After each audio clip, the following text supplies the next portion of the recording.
8 noyabr. Bu tarix təkcə bir gün deyil, bir millətin qürur tarixidir.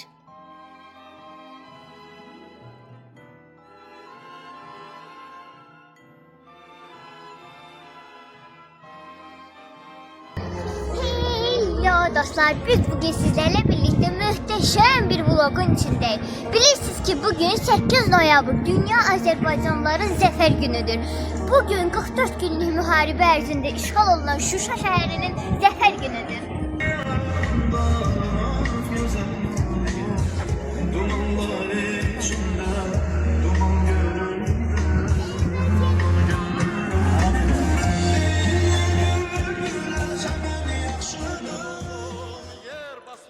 Bugün biz yalnız qələbəni deyil, birliyi, gücü və şəhidlərimizin əziz xatirəsini yad edirik.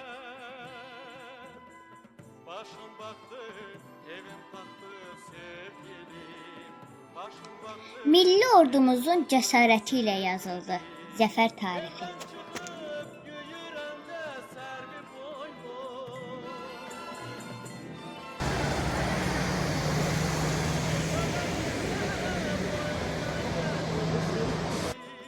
Topuğunda sarmaşanda qara saçlı, topuğunda sarmaşanda qara saçlı.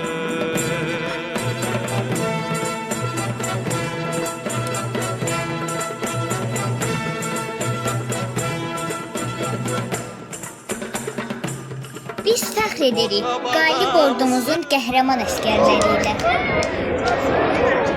Tariflerin altarından geldi sesimiz.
Bu bayraq bizim nəfəsimiz, bu səma bizim zəfər günümüzdür.